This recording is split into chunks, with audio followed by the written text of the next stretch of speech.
اگر یہاں پہ میں نے نہیں دیکھا اور آپ نے بھی یہاں فرما کر کے میں نے یا ان لوگوں کو بلا کر بچوں کو بلا کر بغیر کسی امتیاز کے غریب اور امیر کے سب کو بلا لیا ہوں، لیکن میں آپ کے ساتھ اس بات پر متفق نہیں ہو سکتا، اس لیے کہ ایک تو پاکستان کا جھنڈا مولانا شبیر احمد عثمانی صاحب نے لگایا ہے،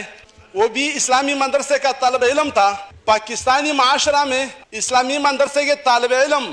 بچے یہ لاکھوں کی تعداد ہے۔ اسلامی ملک میں اسلامی ملک کی اسمبلی میں اقلیتوں کو دعوت دی جاتی ہے، بہت اچھی قدم ہے۔ پرانے پارلیمنٹین کو بلایا جاتا ہے، اسکول کالجوں کے بچوں کی بھی بلایا جاتا ہے، لیکن پاکستان اسلامی ملک میں دینی مدرسے کے طالب علم وہ اس معاشرے کا حصہ نہیں ہے،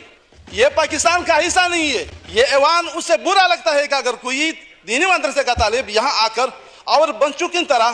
وہ بھی یہاں نمائندگی کرے۔ لہٰذا آخر کیا وجہ ہے کہ اسلامی طلباء کو یہاں نمائندگی نہیں دی گئی؟ لہٰذا میں چیلنج کرتا ہوں اس ایوان والے تمام ساتھیوں کو جو میرے کولیگ ہے، کوئی دینی مدرسے والا طالب علم اعلیٰ سے اعلیٰ کالجوں میں پڑھنے والے سے بھی زیادہ ذہین ہے اور قابل بھی ہے اور وہ اچھی طرح قوم کو بتا بھی سکتے ہیں، تو لہٰذا ہمیں بھی تھوڑا سا اس بات سے آگاہ کریں کہ آخرکار مدرسے والا طالب علم ان کو کیوں نمائندگی نہیں دی گئی؟ اگر اس کو ہم اسی طرح محروم رکھیں تو آخر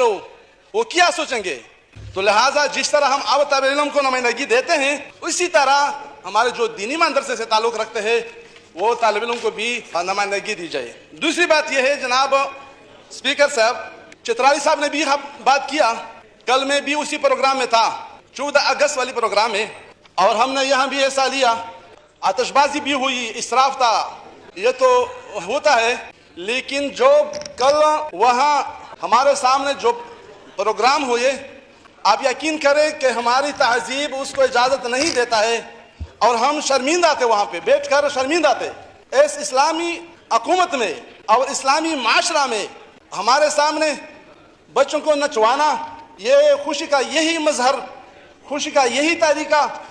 خوشی کا یہی روایات میرے خیال میں اللہ کی عذاب کو دعوت دینا ہے، اس کے مترادف ہے۔ ایک طرف ہم بھوکے مر رہے ہیں، ہمارا ملک اقتصادی طور پر بہت کمزور ہے، تو دوسری طرف ہم اس طرح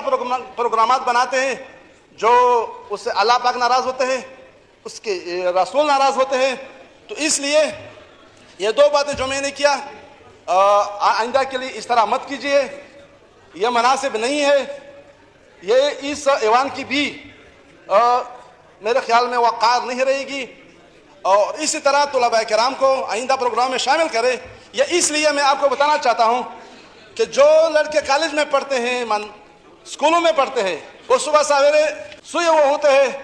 لیکن جس طالب علم کے بارے میں بتانا چاہ رہا ہوں، مدرسے کے طالب علم، وہ صبح سویرے 4 بجے 5 بجے اٹھ کر کے اللہ اللہ کر کے پاکستان کی بقا کے لیے وہ دعا کرتے ہیں، لیکن وہ اس کو ہم دعوت نہیں دیتے ہیں، اس کو ہم نمائندگی نہیں دیتے ہیں۔ تو لہٰذا آئندہ کے لیے بالکل اس طرح نہ کریں، یہ بھی ہم معاشرے کے لوگ ہیں، اور جو آپ لوگوں نے کل پروگرام بنایا ہے تو لہٰذا میں بھی اس کی مذمت کرتا ہوں، بالکل مناسب نہیں تھا، آئندہ کے لیے ایسا پروگرام مت کیجیے، اور اگر کرتے ہو تو ہمیں پہلے سے انفارم کرے کہ ہم اس طرح کرتے کہ ہم اس میں شرکت۔ اور اسی طرح جو اس پروگرامات میں وہاں ایک بندے نے کہا کہ یہ 1 مہینہ اس پروگرام پہ لگایا گیا، 1 مہینہ، تو اس کے لیے کیا بجٹ ہوگی؟ تو اگر ان کو غریبوں میں تقسیم کرتے، کوئی اول کام کرتا، وہ بہت اچھا بنسبت ہے کہ ہم اس بچوں کو نچوائے، یہ اچھا نہیں ہے، آئندہ کے لیے اسے اجتناب کریں۔ شکریہ جناب اسپیکر صاحب۔ تھینک یو، بہت شکریہ۔